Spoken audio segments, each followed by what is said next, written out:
rero tumaze kureba definition cyangwa ibisobanuro bya kwizera.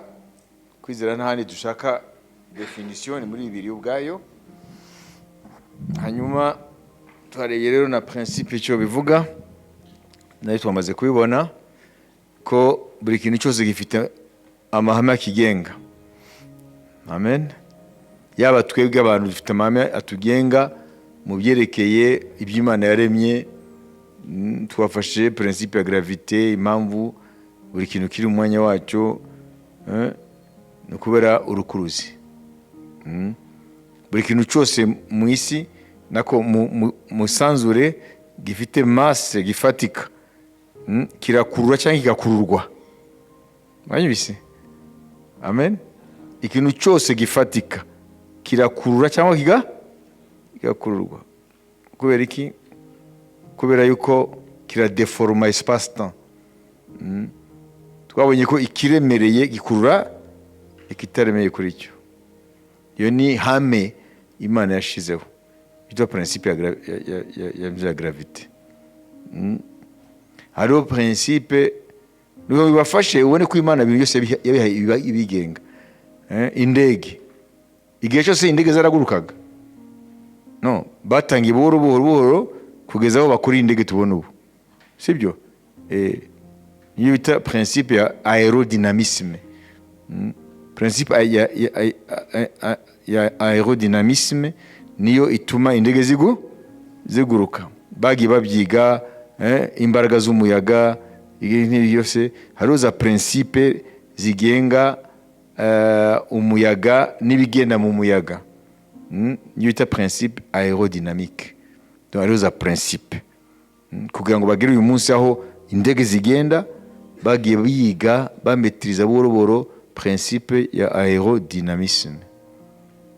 Umva hari amategeko agenga ibyogajuru.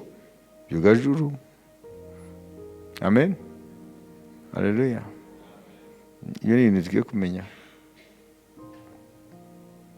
Rero nta kintu na kimwe kidafite principe kigenga. Nta kintu na kimwe kidafite amategeko akigenga, amahame akigenga. Hose ahujye. Ni gute si Imana buri kintu cyose yakigenera amahame akigenga, hanyuma ubuzima bwawe wowe ntibugire amahame bugenga? Byabahoze. Rero ama principe ni menshi. Ariko bita principe d'inertie. Yo ivuga iki? C'est la première loi de Newton. Ivuga ngo ikintu cyose gifite gifatika iyo kidafite izindi mbaraga zigisunika kiguma hamwe. Cyangwa iyo kiri amuvuma kigenda kidafite izindi mbaraga zigira, kigenda muri bita mouvement uniforme rectiligne, kiguma kigenda kidakata kandi kuri vitesse imwe, ntago cyagiserera kizabaye izindi mbaraga zikikora. Ibyo bita ihame rya mbere rya Isaac Newton.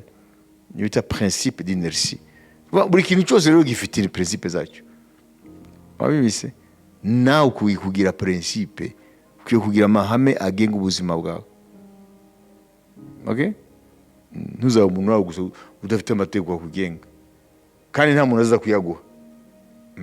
Ayoyo ukwiyeho. Hari amategeko twese duhabwa kugira ngo tube muri societe iki, ariko hari amategeko umuntu yiha kugira ngo abane n'abandi ntazababangamire cyangwa atume bamwinuba. Banishimye. Siku neza yacu se? Tuvuge kuwa gatatu lisanse kuba ndi hano. Hanyuma noneho nkaza bishatse cyangwa kindi gihe simbishake sinzi. Wanyibise? Habaye impamvu yatuma ntaza, nkwiye kubabwira impamvu.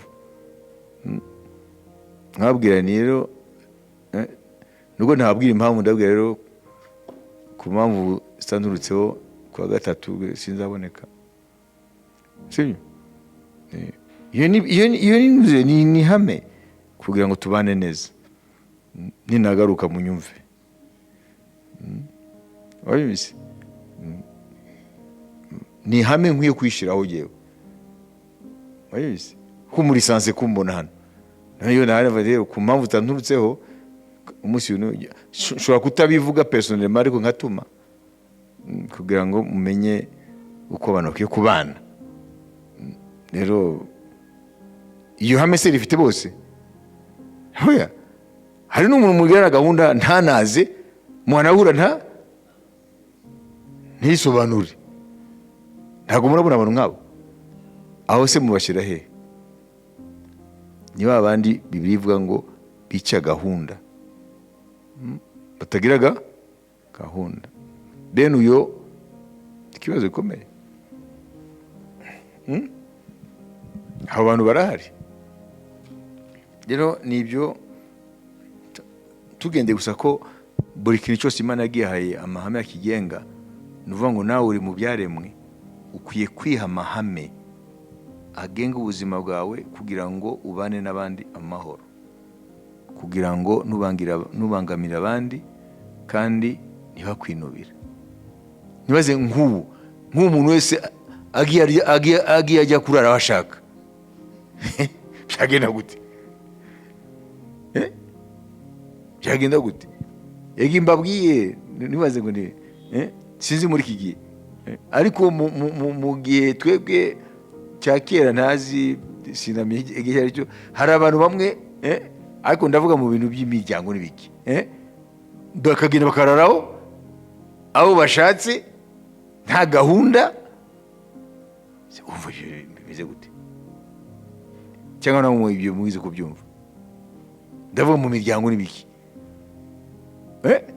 pirari nasi bibyarike ngo umuntu bafite urukundo niko munyamuvuga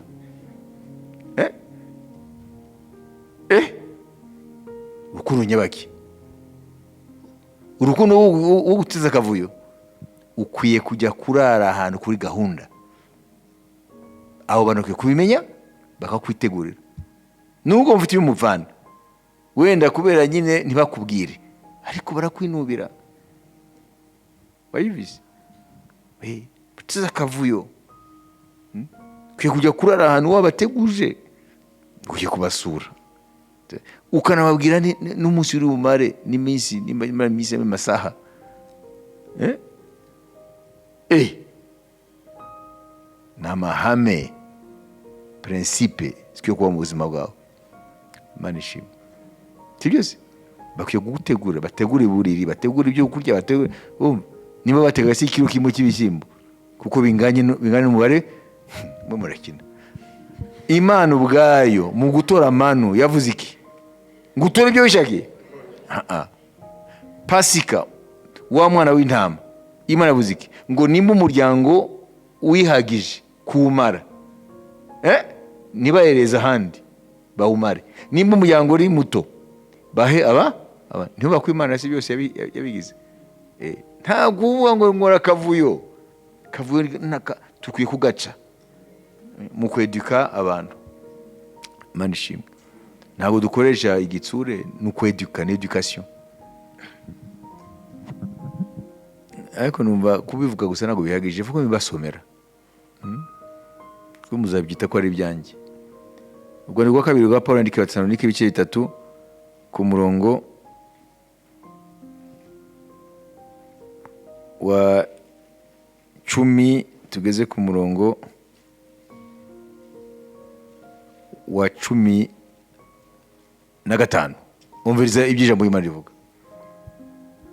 Kuko iki ari cyo twabategetse tukiri kumwe namwe, ngo umuntu wese wanga gukora ntakarye. Twumvise yuko hariho bamwe bo muri mwe bagenda bica gahunda mu isi, kuko abo bantu baje mu itorero baturuka mu isi. Ni ukuvuga ngo ntabwo bigeze barerwa. Ndetse burakomeza batagira icyo bakora ahubwo bakaba bakazitereyemo. Ntibishoboka ko waba mu buzima budafite amahame abugenga ngo ureke kuba akaziteremo. wayibise. Kazeteremo umurebye neza ntabwo afite principe zigenga ubuzima bwe, ntabwo afite amahame agenga ubuzima bwe. Umuntu afite amahame agenga ubuzima bwe ntabwo aba Kazeteremo. Uwo munyese ukuza kubyitereramo awukurahe? Ntawagira. N'inshingano ze arwana ngo azuzuze.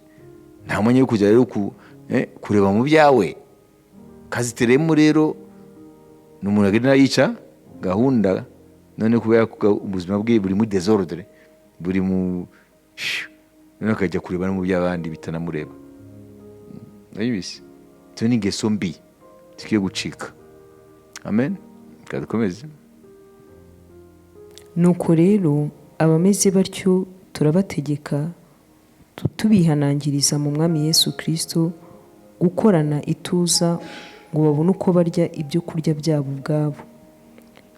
Ariko mwebweho bene data ntimugacugurire gukora neza. Kandi nihagira umuntu utumvira ijambo ryacu ryo muri uru rwandiko, mumenye mumuhe akato kugira ngo akorwe n'isoni. Ariko ntimutekereze ko ari umwanzi wanyu, ahubwo mumuhugure nka mwene so. Amen. Amen. Mwabyumvise? Ibi rero nujya kubyigisha itorero gurishe ku murongo, abo nyine badafite uburere, sibyo? Abo ni batangira rero kwica gahunda y'Imana, kuko birakora ku bintu izo ngeso. Wayibise? Hawe. Kuko muri desordre hari abantu banezerwa muri desordre, hari abantu bishimira akavuyo, kugira ngo ordre irabarya mu mutwe. Ariko byose n'amadayimoni, ko amadayimoni yazana akavuyo. Umwuka wera ni wa ordre. Rero nta n'umwe afite ibyo ajya kwireguza akiregwa impamvu ngo afite kavuyo ngo ni ibi na ikada. Kwiye kwemera uburwayi kugira ngo Imana igufashe ubuvurwe. Murumva rero principe rero ziri hose, ntaho twazihungira. Imana ishimwe. Ubwo rero tumaze kumva rero icyo ari cyo principe, amahame agenga ibintu byose ndetse akwiye kugenga n'ubuzima bwacu. None tugende rero mu mahame agenga kwizera. Twumvise ko ayo mahame agenga kwizera, amen, niyo atuma ukwizera gukora.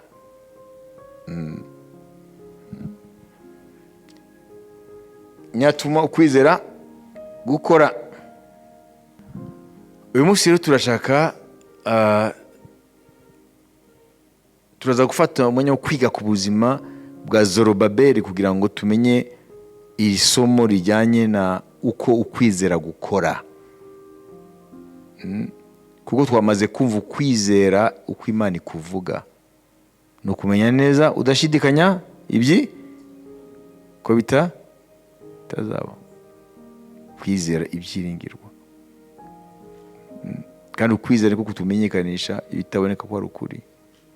Harimo ikintu gita assurance na demonstration. Kwizera kumenya neza udashidikanya. Ngo nudafite rero ku kwizera Imana ivuga, ntago ushobora kugaragaza iby'Imana mu buzima bwawe. Sibyo se?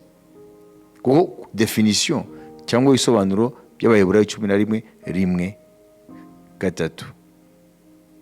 Kuko nageze kuri 3 kubera impamvu. Kuko batubwiye hariya ku murongo wa mbere, kwizera no kumenya neza udashidikanya ibyiringirwa. Kandi ibyiringirwa ntago bihimba, ni ijambo ry'Imana. Amen. Nuko Imana ni iguha ibyo ukwiye kwiringira. Ibyo rero ngo kwizera ngo niko gutuma udashidikanya ko atari byo, ko bitazaba. Hanyuma ko kwizera rero kugafata bya bindi bitaboneka wiringizwa, noneho kukabizana mu isi y'ibiboneka, hakaba demonstration yabyo. Na niyo mpamvu batujyanye hahandi ngo kwizera niko kutumenyesha ko ibi tubona ntibyavuye mu bigaragara. Aho rero tubona iki? Tubona realite y'amasi abiri. Hari isi iboneka, hari n'isi itaboneka. Ntabwo ushobora kubihuza nta kwizera. Amen. Baratubwira rero ukwizera ko ariko kwakoze kugira ngo bitaboneka biboneke. Kwizera niko kutumenyekanisha yuko ibi tubona bitavuye mu bitaboneka, kubera ko kwa kwizera niko gutuma urenga amaso kuri ibiboneka, hanyuma ukabona ibitaboneka ari byo byahanze ibi byose tubona. Amen. Ngo abakera kubwo kukugira uko kwizera ngo barahamirijwe neza. Ngo Imana yemeye abakiranutsi dusoma muri Bibiliya, yabemeye kubwo kwizera. Kwa kwizera kuko kwatumye bahindurwa intwari z'Imana. Urumva rero tukiye kumenya ko kwizera ukuntu gukora. Nimba ariko kwatumye Imana yemera abantu, tukiye kumenya ko gukora kugira ngo natwe twemerwe. Imana ishimwe. Kadusome rero inkuru za Zorobabeli muri Zakariya ibice 4.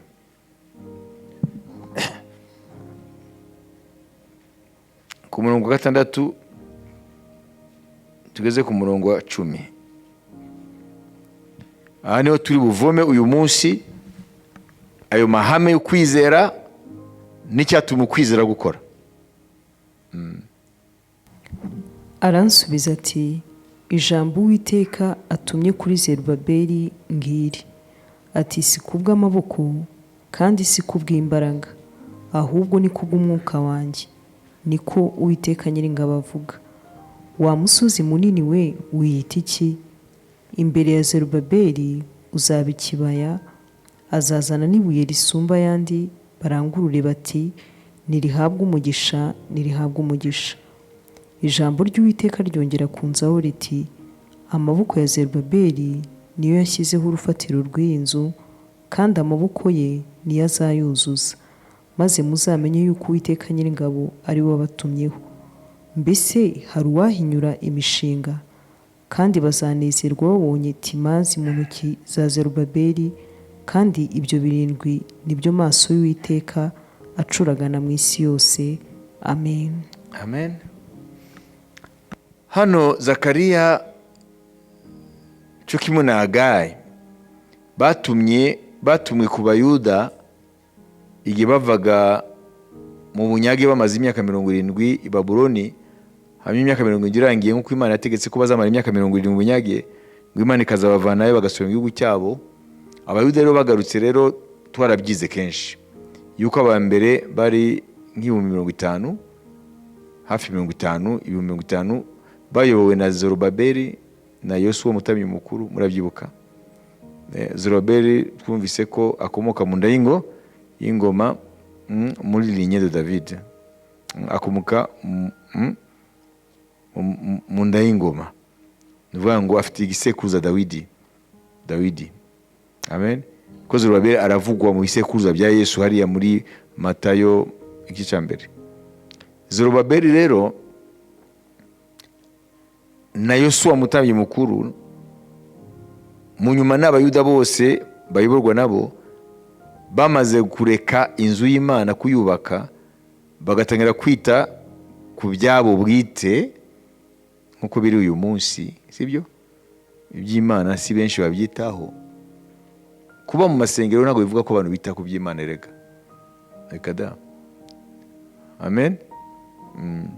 Nkuko abantu bagenda muri ibyo bita entertainment, ibintu byo kwinezeza, bamwe bajya muri biyari muri weekend, abandi bajya sinzi aho bajya, abandi sibyo, mwese afite za gahunda ze.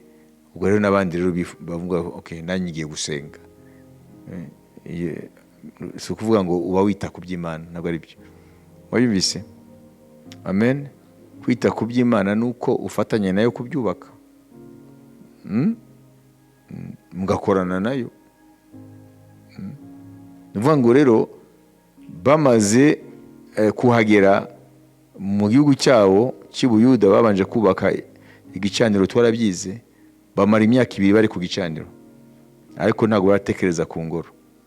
Mu nyuma rero batekereza ku ngoro, batangiye intambara zirarota, abanzi babo basanze bari mu gihugu bagarutse, noneho batangira kubentimida, kubatera ubwoba n'ibiki byose, bakoresha n'amayeri atandukanye, kugeza aho noneho babivamo, inzu y'Imana barayireka, bakomeza kubaka, noneho bahugira mwese mu bye.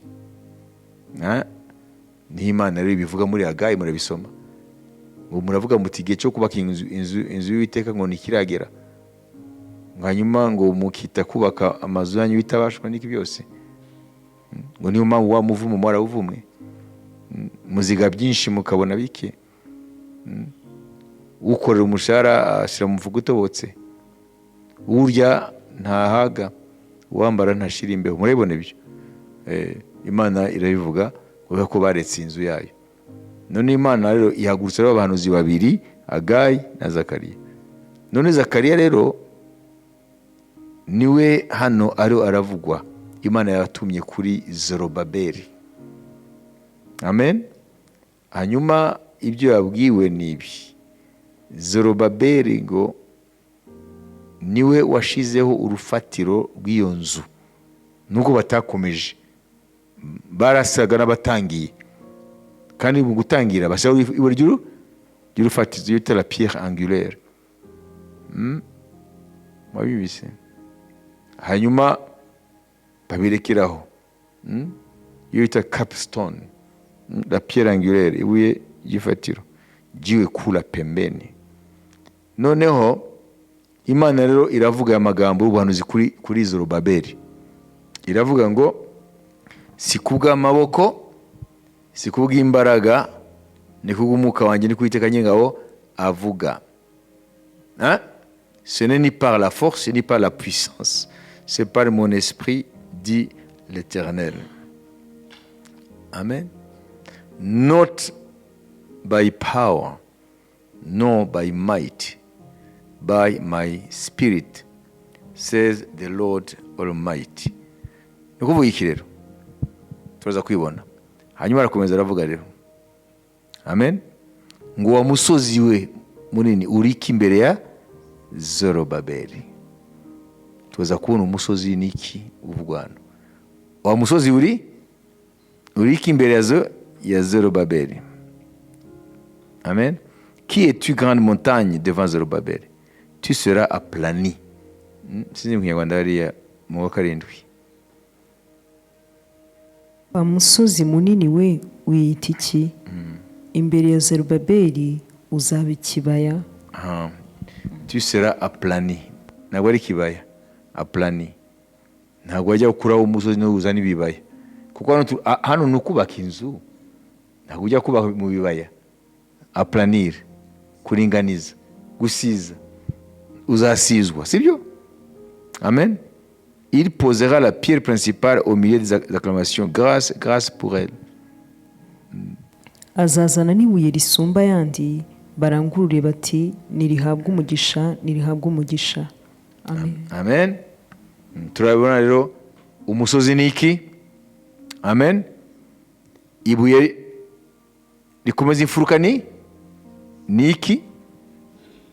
Haleluya. Ntabwo ari ibuye rifatizo, ibuye rikomeza imfuruka, la pierre principale de l'angle. Mu myubakire icyo gihe ibuye rikomeza imfuruka niyo buye ryari rihagazeho edifice yose, inyubako. Hanyuma aravuga iki? Ku 8, les mains de Zorobabeli ont fondé cette maison. Ijambo ry'Uwiteka ryongera kunzaho riti, amaboko ya Zorobabeli niyo yashyizeho urufatiro rw'inzu. Et ses mains l'achèveront. Kandi amaboko ye niyo azayuzuza. Ngo niyo Imana yahurukije ngo yubake inzu yayo, kandi ngo amaboko ye azayuzuza. Ku murongo wa 10 yatubwiye iki? Car ceux qui méprisaient le jour des faibles commencements. Mbese hari uwahinyura imishinga? se réjouiront en voyant le niveau dans la maison de Zorobabeli. kandi bazanezerwa babonye timazi mu ntoki za Zerubabeli. Hari ibintu rero turakurikira umviriza. Icya mbere batubwiye ngo Zorobabeli hari umusozi umuhagaze imbere, none ahawe isezerano ubuhanuzi na Zakariya mu izina ry'Imana ko uwo musozi uri imbere ya Zorobabeli uzaringanizwa, uzasizwa n'izihe mbaraga? Si kukw'amaboko, ni umwuka wera, amen, azatuma Zorobabeli abona wa musozi uringanizwa. Rya jambo si kukw'amaboko, si kukw'imbaraga, nibyo bizakora uwo murimo. Niyamara gusizwa rero bazazana ibuye rikomeza imfuruka, la pierre angulaire, capstone. None ngo iryo buye rizaza bashima ngo rihabwe umugisha, rihabwe umugisha, amen. Hanyuma inzu ibone kubakwa kandi ngo azayuzuza, sibyo? Hanyuma bavuze kandi ngo ariko hagati aho ngo nimusuzugure imishinga, les faibles commencements, kugira ngo isuzugurwe. Nubwo amaso y'umuntu abona ko ntago izagera aho ivamo iyo nyubako, kandi murabizi ko abanzi b'Abayuda niko bavugaga ngo ibise bizagira he, ngo ninuzinyuzeho ngo izijya yahirima.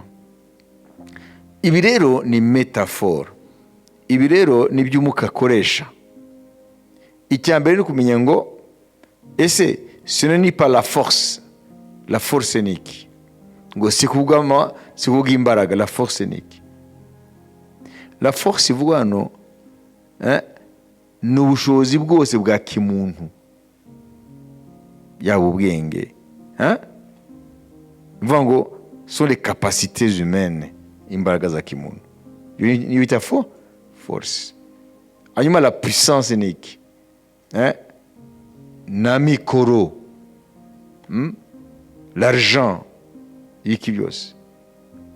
Imana ivuga ngo ntago bizakorwa n'imbaraga za kimuntu, yaba ubwenge, yaba ibiki umuntu yagira bimufasheho we, kandi ntago bizakorwa n'imbaraga z'ibintu, la puissance de l'argent cyangwa ibiki, ariko ngo ni umwuka wayo uzabikora. Bivuga ngo rero Zorobabeli ntabwo kureba ibyo ubushobozi yifitemo cyangwa n'ibintu yaba afite cyangwa Abayuda baba bafite, kuko ni abantu bavuye mu bunyage ntacyo bafite. Rero baratangirana ibintu bigayitse bisuguritse, niba bireba amaso baracika intege, ntabwo bazagera ku rwego rwo kubaka inzu y'Uwiteka, cyane cyane bagereranije n'iyahahoze aho hantu. Wabivuze? Amen. Rero tumaze kubona rero ese la force ni iki? Amaboko,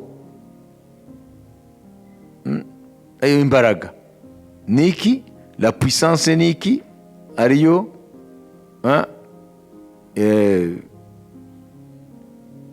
comment aller amukina bavuze iki?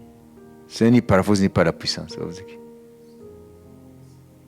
Amaboko twavuze ko ni umuntu ibyo yiyumvamo. Imbaraga twavuze ko ari imbaraga z'amafaranga, imbaraga z'ibintu. Si wabibonye ibyo? Okay. Hanyuma twabonye ko intego no kubaka inzu y'Imana.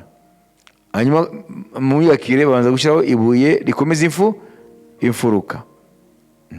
Tureba rero ya mahame agenga ukwizera n'ayahe. Ukwizera, amen, gutuma tugendana n'Imana, kandi kugendana n'Imana bibyara ubuzima bw'ibitangaza. Rero kugira ngo hubakwe inzu y'ibitangaza, hano tuvuga rero inzu nk'iya Zorobabeli hariya ariyo ngoro y'Imana. Ça veut dire construire des miracles, kubaka ubuzima ibitangaza bisaba iki? Bisaba kwa kwizera tumaze kumva. None amahame atuma ukwizera gukora gute ku kwizera? Icya mbere tumvise ko uko kwizera, amen, mu kubaka inzu y'ibitangaza, ubuzima bw'ibitangaza, mu kugendana n'Imana, hakwiye mbere na mbere yuko umuntu agendana n'Imana akwiye kumenya ko atakwiye kwiringira imbaraga za kimuntu, kuko babanje kutubwira ngo ce n'est pas la force ni pas la puissance, c'est par mon esprit. Na ukwiye kwiringira wowe imbaraga wiyumvamo, so kuba ari z'ubwenge cyangwa ibiki, nukwiye no kwiringira amikoro wawe ufite. Icyo banze kimenye, ukwizera nyako ni gushingiye ku byo ufite cyangwa udafite. Ihame rigenga ukwizera rya mbere, ntabwo kwizera kw'Imana mu muntu kugengwa gushingiye ku byo afite cyangwa yiyumvamo. Icya kabiri, ntabwo kwizera, amen, iyo kuri mu muntu kumutuma ahanga amaso umusozi. Umusozi hano ni iki? Ni defi, ni challenges, ni ibintu bituhagarira imbere bikaduca intege. Ntabwo duhanga amaso biduca intege nimba ukwizera kuri muri twe. Ntiduhanga amaso biduca intege, kuko batubwiye ngo umusozi uzaringanizwa. Ni ukuvuga iki? Les obstacles zose zizahagarara imbere Zorobabeli zizavaho kugira ngo Zorobabeli asoze icyo Imana imushakaho, kubaka ingoro yayo. Amen. Abakristo benshi bigenda gute? Banga amaso ibibazo, banga amaso ibigeragezo. Wabibise uwo musozi ushire mu mwanya ibigeragezo n'ibibazo n'amadefi, ama-challenges. Hanyuma inzu rero tumaze kubona umusozi uvuyeho, ikibanza cyamaze gusizwa, tuzana ibuye rikomeza imfuruka. Niriheze niryo rya mbere mu kubaka inzu, ni ijambo ry'Imana. Ijambo ry'Imana niryo ukwizera guhagazeho. Ntabwo guhagaze mu byo wiyumvamo, guhagaze mu ijambo ry'Imana. Ihame rigenga ukwizera nyako ni uko ukwizera kukwiye kugendera ku ijambo ry'Imana. Amen. Nukwiye no kwita ku bintu ubonesha amaso kugira ngo kwizera kubashe gukora. Ubwo ukwizera ntabwo kugendera ku byo ubonesha wowe n'amaso yawe. Tugeze kuvuga ko kwizera ni sixième sens. Twavuze duti abantu bakoresha les cinq sens, ibyo bareba, ibyo bumva, amen, guhumurirwa, l'odorat, l'ouïe, la vue, le toucher.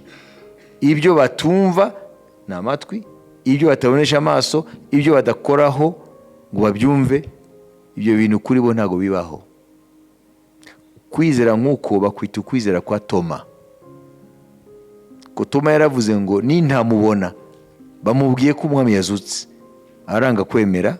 Ukwemera kwe ngo kurashaka ko abanza kumubona n'amaso ye, akamukoraho abone kubyemera. Uko kwizera rero ni ukwizera kwa Toma, kuvuga ngo ibyo ntabona, ibyo ntumva n'amatwi yanjye, ibyo ntakoraho simbyemera. Imana ntabwo urinda kuyumva, Imana irizerwa. Ariko abakristo benshi barashaka ngo bumve ko Imana iri kumwe nabo. Uzabyumva se gute? Kutazayumva gutya, kutazayibonesha amaso, kutazayikora gutya, Dieu n'a pas de masse, kutazamukoraho, ngo ubyemere. Imana ntabwo bayumva, Imana barayizera. Imana ishimwe. Aho niho abakristo benshi rero bananira, kuko barashaka ibintu byose babikoreho, babyumve n'amatwi, babiboneshe amaso, babone kwizera ko biriho. Amahame rero agenga kwizera ntabwo abemerera ibyo. Amahame agenga kwizera nta kwemerera ko Imana ibyayo urinda kubibona n'amaso yawe, ukarinda kubyumvisha amatwi, ukarinda kubikoraho. Nushaka ubwo buryo, iyo bita l'essence physique, nta Mana muzagendana nayo. Dieu sera toujours étranger pour toi. Imana ntabwo uzigera uyimenya. Turaza kubibona abantu yangu. Beko dusenga navuze iki? La force, navuze ko ari les capacités humaines, sibyo? Intellectuelles, etc. Nuvuga ngo amaboko, nuvuga ngo ni ibintu umuntu yiyumvamo. Siko tuvuze? La puissance, ni les ressources physiques, argent, etc.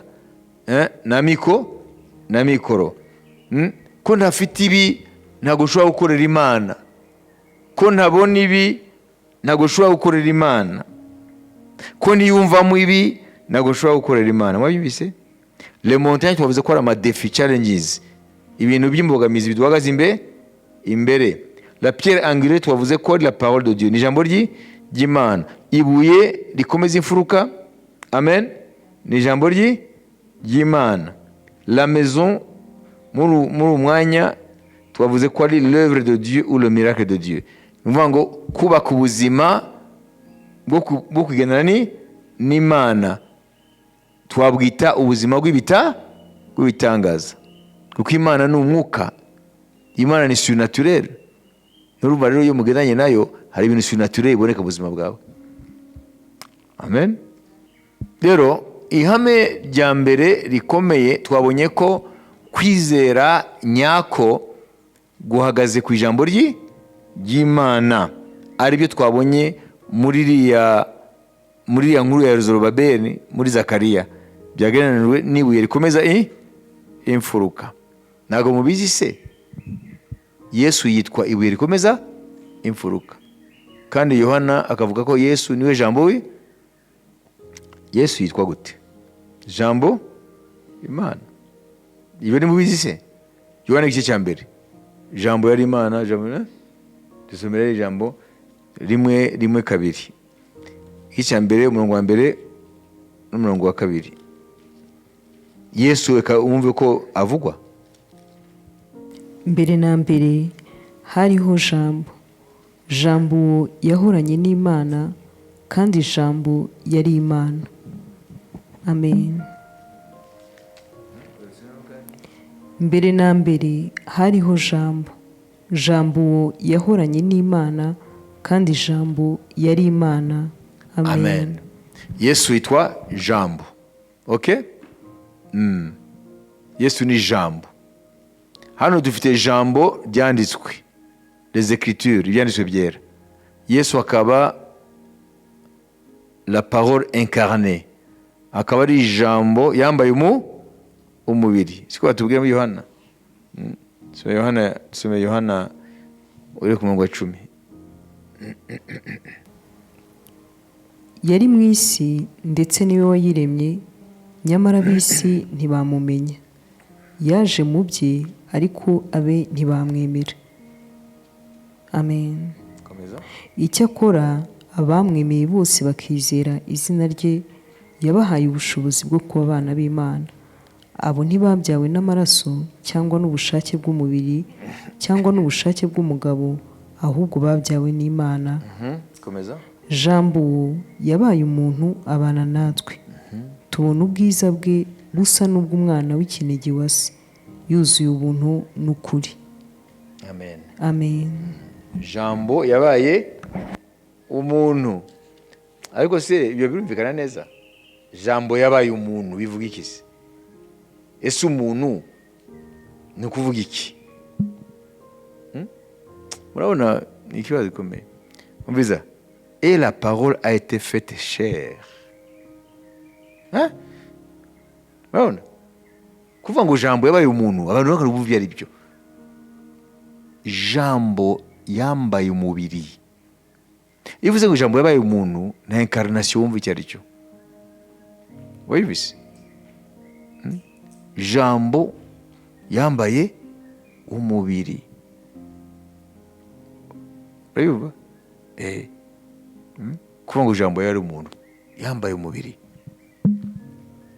Jambo yambaye umubiri. La parole incarnée yambaye umubiri. W'inyama n'amaraso. Haleluya. Kwivuze umuntu bisobanura bishobora kuba birebire. Tugende rero twumve jambo rero yabaye umuntu. Petero amuvuge kubitureba hano kubyerekeye ibuye rikomeza imfuruka. Petero wa mbere ibice 2 tume ku murongo wa 4 hanyuma tugeze ku murongo wa 9. Mwumve hano. Ni mumwegere, niwe buye rizima ryanzwe n'abantu, ariko ku Mana ryaratoranijwe riba iry'igiciro cyinshi. Namwe mwubakwe nk'amabuye mazima kugira ngo mube inzu y'umwuka, n'ubwoko bw'abatambyi bwera bwo gutamba ibitambo by'umwuka bishimwa n'Imana ku bwa Yesu Kristo.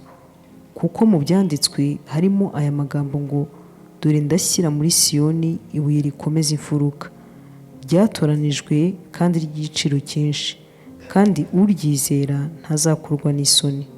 Nuko rero mwebwe ubwo mwizeye muzi ko ari iby'igiciro cyinshi koko. Naho kubanga kwizera, ibuye abubatsi banze niryo ryahindutse irikomeza imfuruka. Ni ibuye risitaza, ni urutare rugusha, basitara ku ijambo ry'Imana ntibaryumvire, kandi ari bo ryagenewe.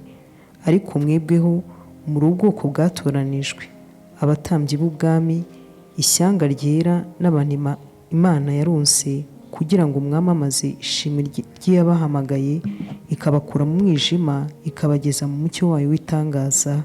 Amen. Ese wabyumvise? Yesu wamwisiki ibuye komeza imfuruka. Ni ryabuye bavuze ko Zorobabeli azashiraho ngo rihabwe umugisha.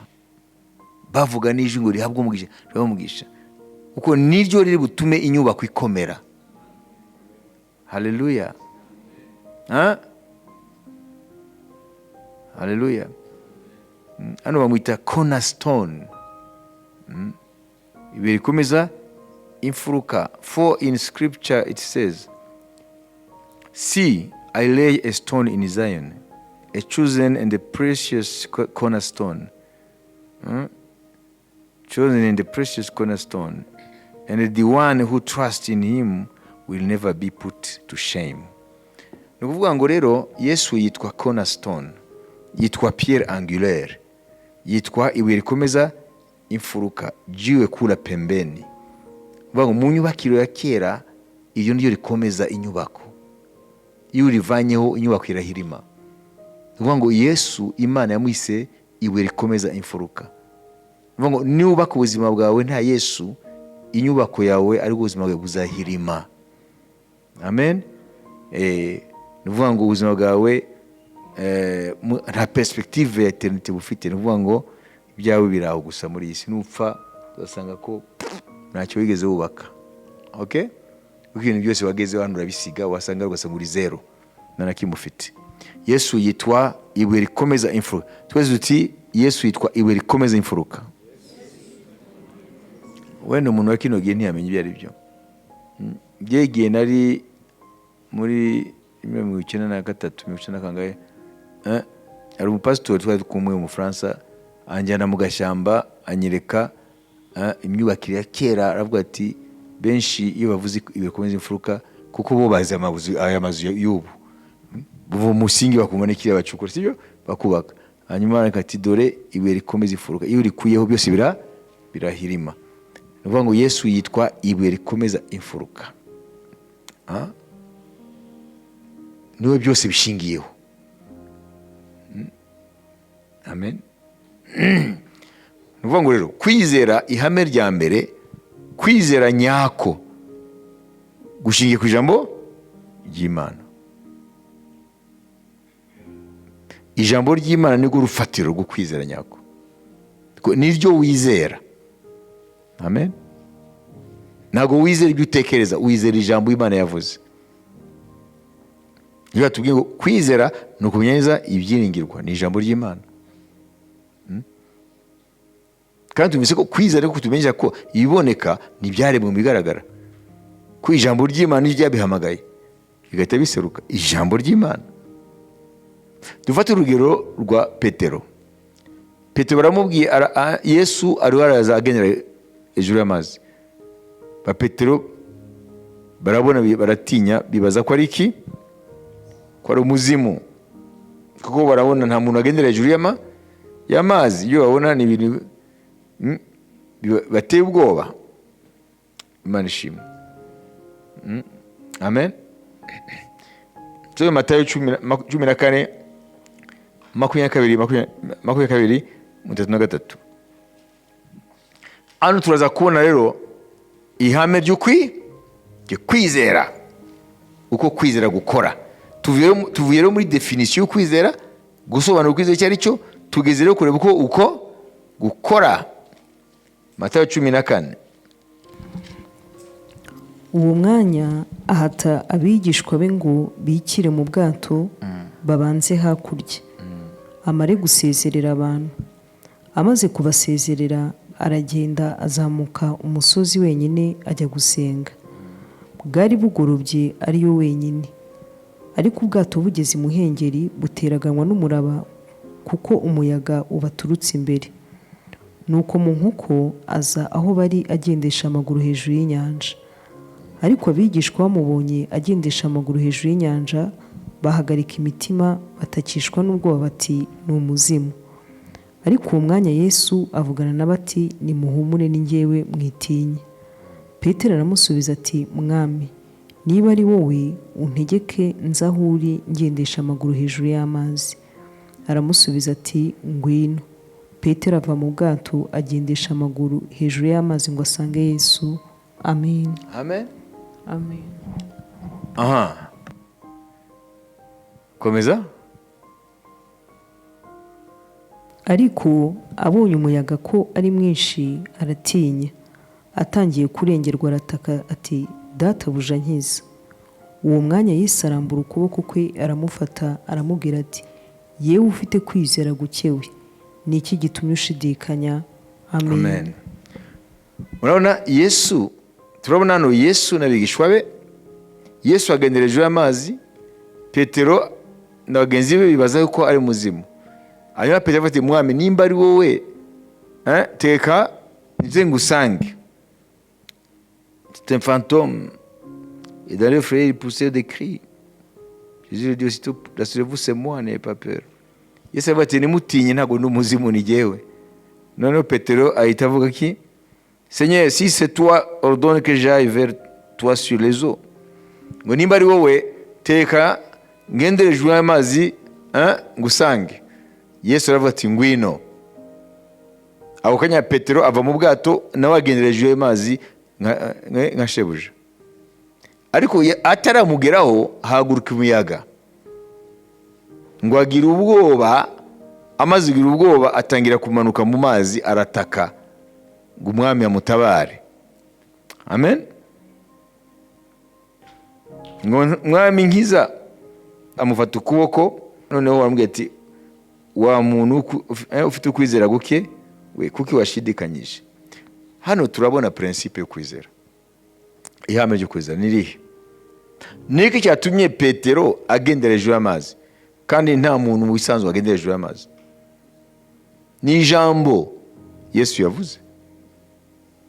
Wewe ibuye rikomeza imfuruka niryo ukwizera nyako gushingiyeho.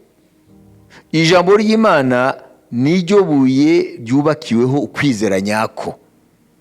Amen. Nago Petero yubahutse kuva mu bwato ngo agendere hejuru y'amazi kuko abishaka gusa. Ntabwo agendera hejuru y'amazi kubera yuko abyumvira muri we. Ntabwo avuze ko ava mu bwato agendera hejuru y'amazi kuko yabyize uburyo babikora.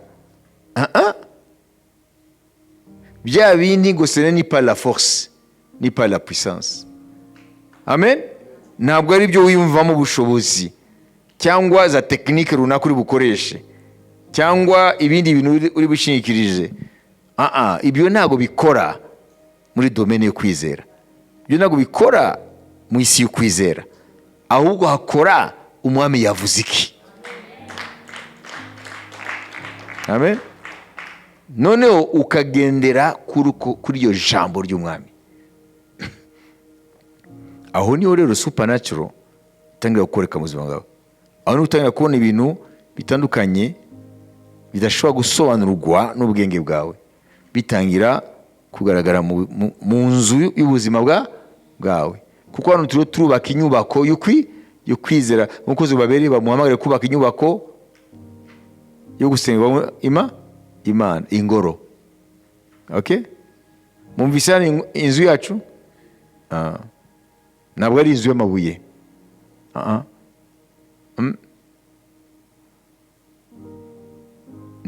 Ni inzu y'ubuzima bwacu bwesha Imana icyubahiro bw'igitangaza. Amen. Comment construire une vie de miracle? En fait, c'est ça. Comment construire une vie de miracle?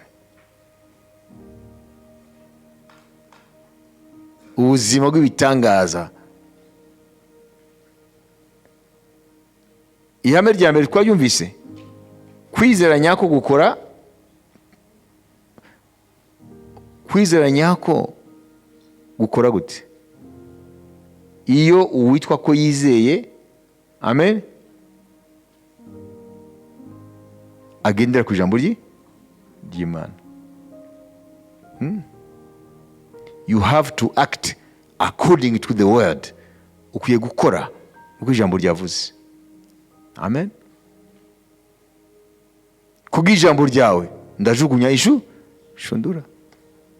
Kuko mu bwenge bwanjye nta muntu aroba ku manywa, niko Petero yavuze.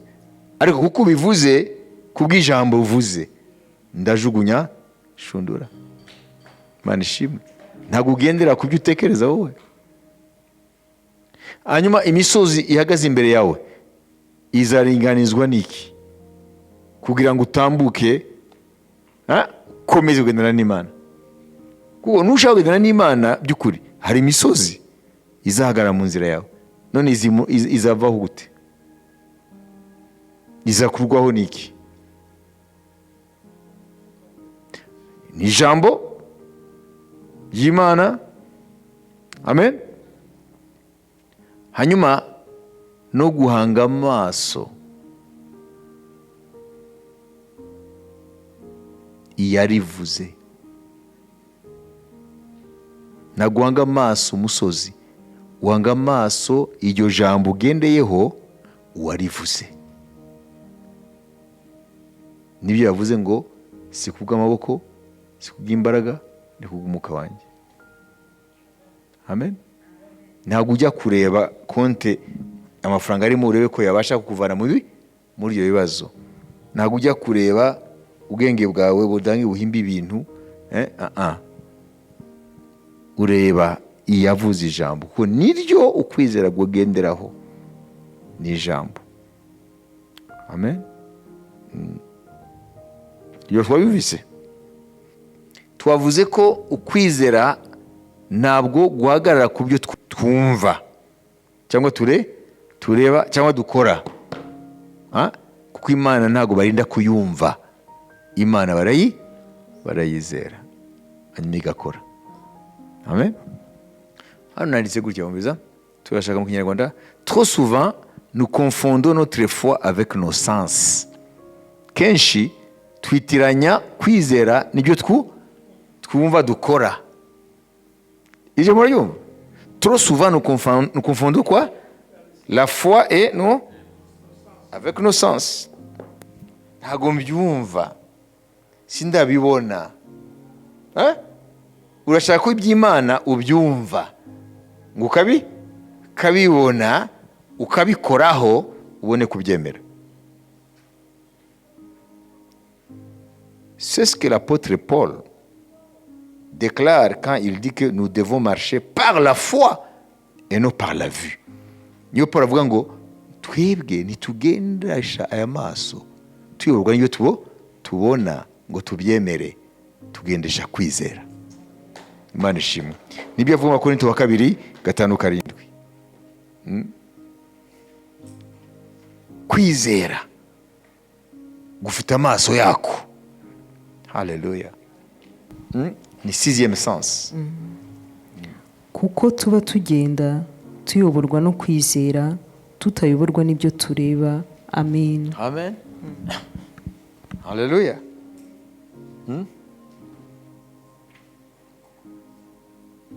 Petero amaze gutekereza ibiro biramubaho, noneho agashira mu bwenge, byahise bihagarara.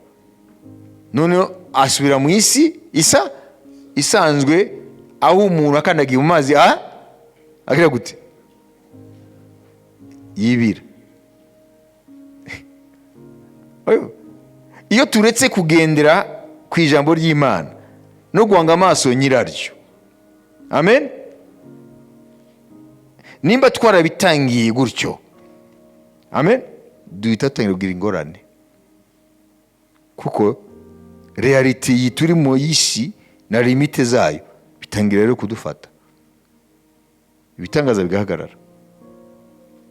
Bayibise igihe cyose Petero agendeye ku ijambo rya Kristo ngo ngwino, agahanga amaso nyiri ijambo wamuhamagaye, yagenzejwe amazi nka Yesu.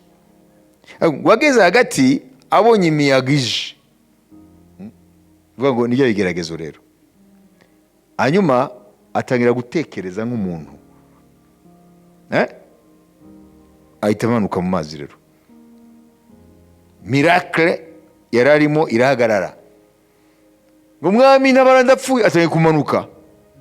Niyo umwami yahise amufata ukuboko, avuga ngo wa mugabo ufite ukwizera gukewe, homme de peu de foi. Ukubera iki washidikanyije? Abakristu benshi rero ntago bazi yuko ukwizera ntago gukorana n'izi sens physique dufite.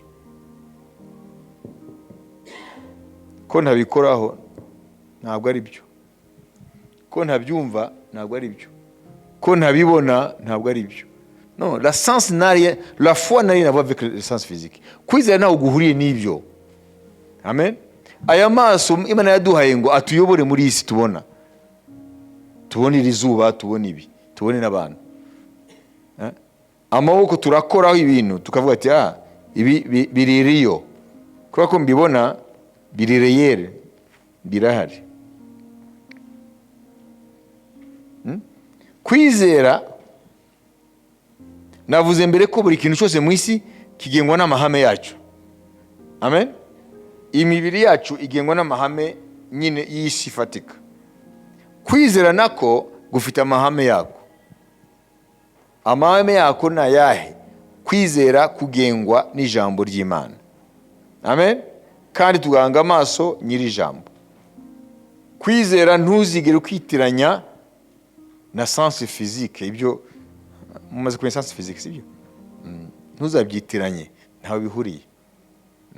Kwizera kwitwa le sixième sens. Ni sens yindi Imana iduha, ariko abantu benshi rero ntago bayikoresha. Ndiyo ndavuga mu bana b'Imana, kuko barabyitiranya. Hari ukwizera kwa mbere, hari ukwizera ko mu bwenge. Hano sindavuga abapagani, ndavuga abana b'Imana. Hari ukwizera ko mu bwenge bwo kumenya ibyanditswe byera ukanabisubiramo. Ukizera Bibiliya yose ko ari ijambo ry'Imana ryahumetswe n'Imana. Uko niko kwizera. Uko ni ukwizera kwa mbere. kwemera ibyanditswe biriya byo byose icyo bivuga ko byahumetswe n'Imana.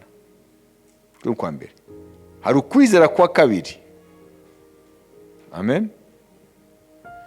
Kwizera kwa kabiri rero ni ukwizera ko mu bwenge gusa. Kuratandukanye n'uko navuze. Ari uwizera ko Bibiliya jambo ry'Imana byose ntabwo ashidikanya byahumetswe n'Imana. Ari n'undi rero yizera gusa mu bwenge. Wayibise. Hari no kwizera rero ariko ushaka kuvuga uko kwizera ni ukwizera muri situation zose mu buzima bwose iyo ugezemo upfa kumenya icyo Imana yavuze kuri ibyo, noneho utita ku byo ubona n'ibyo ushobora gukoraho n'ibyo ushobora kumva, noneho ukagendera kuri iryo jambo. Amen. Uko kwizera gutandukanye na kuriya navuze kubiri. Abakristo benshi rero bari muri kwa kwizera kubiri. Bamwe baragusa barizera intellectuellement, sibyo? Ndazi ko Imana iriho, ndazi ko Imana inkunda, ndazi ko Imana. Wewe abandi nabo barizera 100% ibyanditswe byera, sibyo? Ntago banashidikanya kuri ibyo. Ariko hagira rero muri ubuzima ngo kwa kwizera guhite gushyirwa mu bikorwa, ntibagushyire mu bikorwa ahubwo bakisunga uburyo bwa kimuntu. Sizi ko babyumvise ibyo. Wayibise? Aba mbere ni bande? Kategori ya mbere ni iyi. Barizera mu bwenge bwabo. Twabyise foi intellectuelle. Yose hari kibyara? Oya. Wose n'umuhakanyi? Oya. Aba kategori kabiri ni bande? Barizera ijambo ry'Imana 100% ko ryahumetswe n'Imana. Bararyizera pe. Mu mitima yabo bararyizera. Kuko ukwizera kuye kuba mu mutima. Turaza kubibona. Ukwizera kuye kuba mu mutima, ntago kuba hano mu mutima. Aba mbere ukwizera kuri hehe? Mu mutwe. Aba kabiri ukwizera kuri hehe? Mu mutima. Kuko bizera ijambo ry'Imana ko ryahumetswe n'Imana, Bibiliya yahumetswe n'Imana. Ukwizera kuri mu mutima. Reka rero mu buzima rero busanzwe rero, sibyo? Ukabategereza ko bashira mu bikorwa kwa kwizera, aho ugasanga ahubwo bashize mu bikorwa bashize mu gikorwa imigenzereze y'abantu. Sizi ko mubyumva? Ushobora kuba wizera Bibiliya mu mutima ko ijambo ry'Imana n'iki byose. Reka rero amafaranga abure. Ijambo rivuga iki se ku mafaranga hano? Ntarihari. Ntabwo arishira mu bikorwa. Muri uwo mwanya akora nk'undi muntu wese wisi uko akora. Ararwaye. Nta jambo rivuga ku byerekeye uburwayi n'ukuntu umuntu akira indwara. Ntabeshe mu bikorwa. Akora nk'uko umuntu wese wo mu isi iyo arwaye abigenza. Sinyo ndavuga ko iyo arwaye utajya kwa muganga, ntabwo ari ibyo. Ariko umuntu wizera ari ikintu akora mbere ya byose. Ese murabyumva? Nuvuga kategori ya mbere ni ukwizera ko mu bwenge gusa. Kategori ya kabiri arizera mu mutima. Ariko hagera rero mu buzima busanzwe nta kwizera ajya ashaka bikorwa. Wagize uwa gatatu rero atandukanye n'abari bose. Ijambo ry'Imana araryizera 100% mu mutima we ko ryahumetswe n'Imana kandi ararizi. Hanyuma mu buzima bwe rero bwa buri munsi muri situation yose ararishira mu bikorwa. Uwo rero niwe yubaka inzu y'ibitangaza. Amen. Haleluya. Arubaka inzu irangwamo ibitangaza by'Imana. Il construit une maison de miracles. Construit des miracles, la vie de miracles. une vie de miracle, kubaka ubuzima bw'ibitangaza. Uko niko bigenda. None benshi mu itorero bari hehe? Bari muri kategori ya kabiri. Siyo? Bari muri kabiri. Ntabwo bahora ko batizera ijambo ry'Imana mu mutima, ariko reka rero mu buzima bwabo urebe, ntabwo barishyira mu bikorwa. Nubwo waryizera mu mutima n'urishyire mu bikorwa muri ubuzima, sibyo, ntabwo uzabona miracle, ntabwo uzabona imikorere y'Imana. Kugeza aho mwabyumvise? Amen. Rikwiye gushyirwa mu bikorwa. Iryizewe rikwiye gushyirwa mu bikorwa. Amen. Reka mbahe ibintu bitatu, intambwe eshatu kugira ngo mubyumve. Haleluya. Nimba ijambo wararyumvise, wararisome ry'Imana, ryarinjiye mu mutima wawe, mubyite kuryizera n'umutima. Mvuge muti kuryizera n'umutima. Ntabwo bihagije. Intambwe ya kabiri, ukwiye kuryatura. Ntabwo bihagije. Intambwe ya gatatu, ukwiye kurishyira mu bikorwa.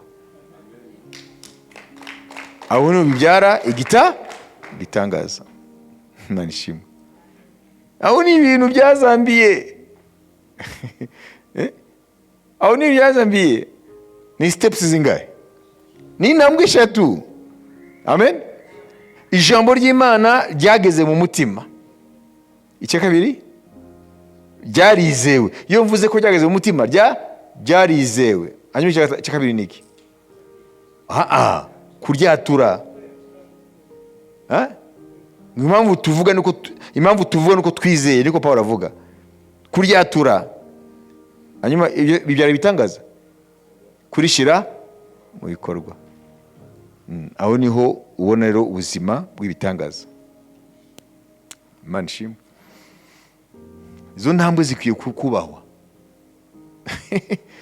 Na ubundi tuzaba abantu beza bizera ijambo ry'Imana mu mitima nta buryarya, ariko ntabwo tuzabona efe yaryo mu buzima bwacu.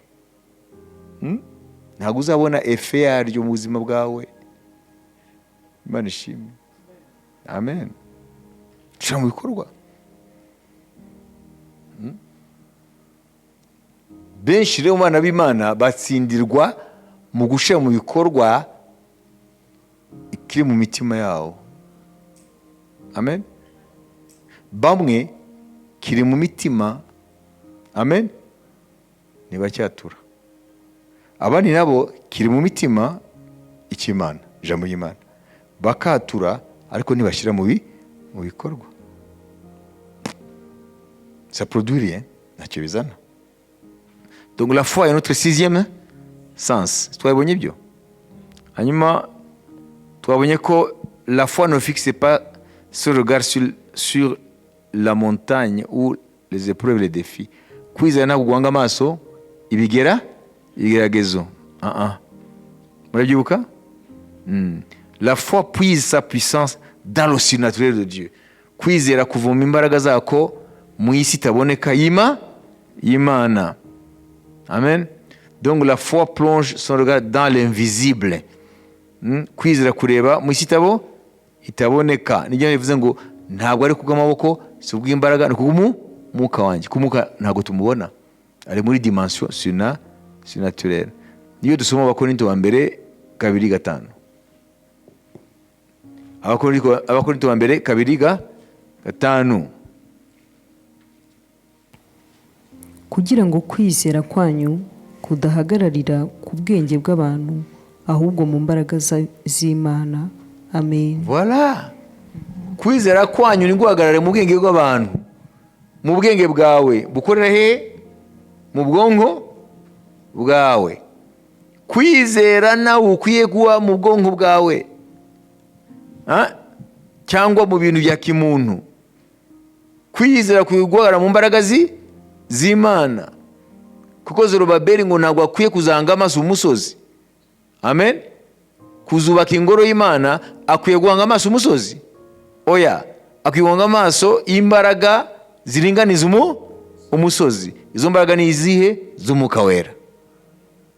Kandi ntakwiye guhanga amaso ibyo aheraho agendana n'Imana. Ntakwiye guhanga amaso ibyo aheraho akorana n'Imana. Nibyo yise kudasuzugura imishinga.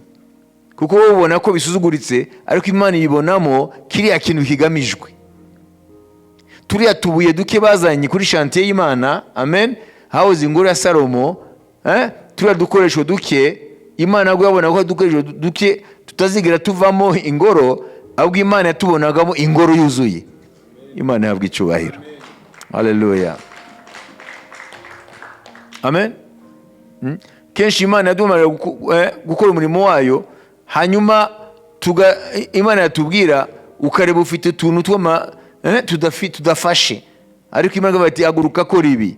Hanyuma wahaguruka ugendera ku ijambo ry'Imana, uhanga amaso nyiri ijambo, ukazatangara ibintu byarubakitse byabaye ibintu bigari, ukibaza ibintu uko byagiye byiyubaka bikakuyobera. Mu buryo bw'uti rero, iyo mpanga amaso ibyo nagurukanye nabyo, ntabwo nari no gukora n'intambwe imwe. Nari kubona ko ibi bintu ntabwo ari ibyo.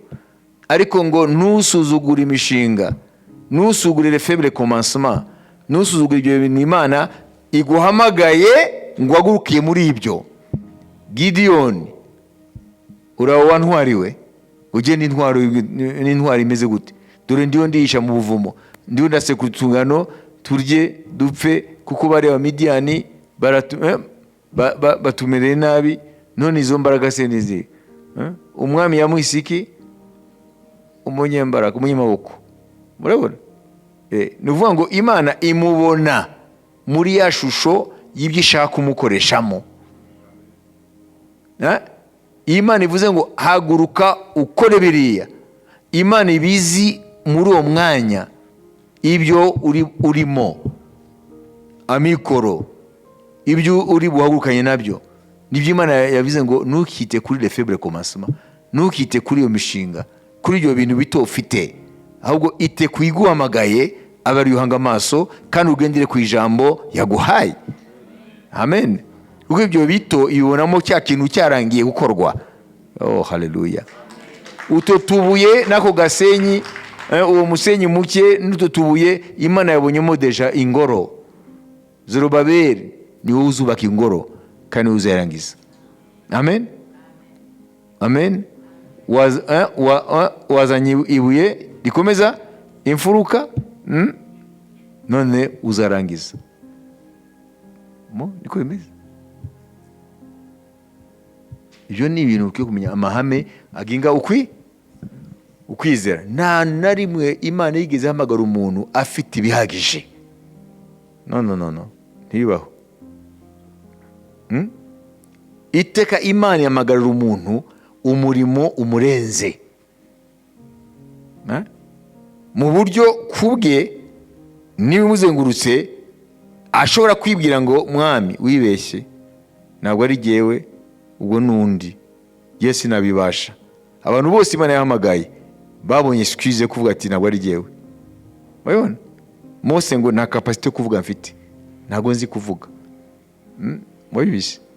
Yeremiya ngo n'umwana muto, tuma abakuru, abakuze.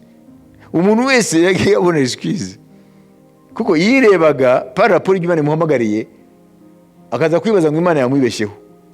Imana ntabwo yakwibeshyeho, kuko si kubw'amaboko, si kubw'imbaraga zawe, ni kubw'umwuka w'Uwiteka nyine ngaho.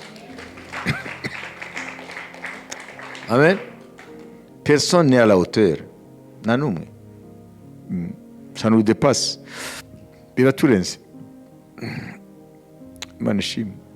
Haleluya. Ntabwo Imana izahamagara umuntu ngo afite ibintu byose hanyuma ngo arajya gukora ibintu. Cyo gihe icyubahiro cyayo kizagaruka ku muntu. Niyo binavuga ngo uwirata azirate Uwiteka.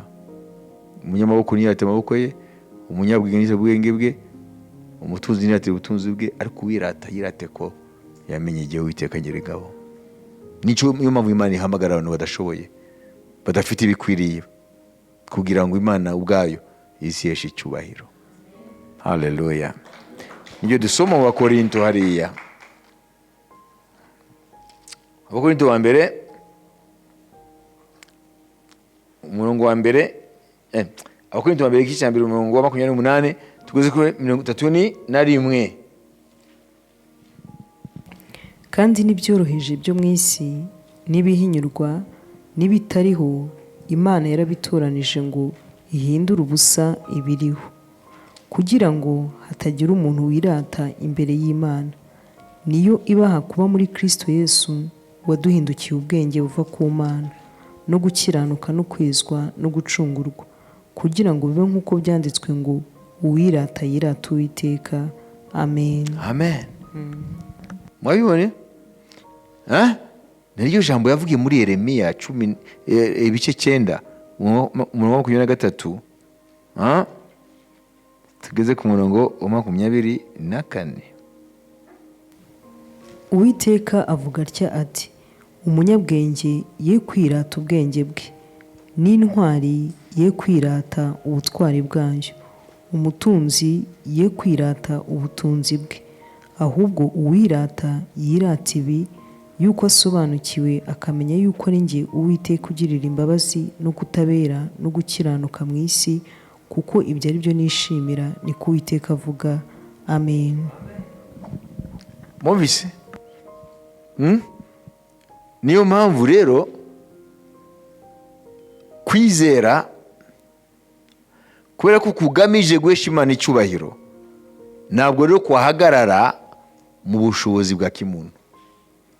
Ko ni guhagarara mu bushobozi bwa kimuntu, amen, ça va glorifier l'homme, biraza guha ikuzo umwana w'umuntu. Nimba kwizera guhagarara ku bushobozi bwa kimuntu, kuzogeza kuzaha ikuzo umuntu, kandi Imana ngo ntishobora kwemera ko icyubahiro cyayo gihabwa undi. Amen. Murabyumva? Rero kwizera igihe cyose tumaze kumva ko kugendera ku ijambo ry'Imana.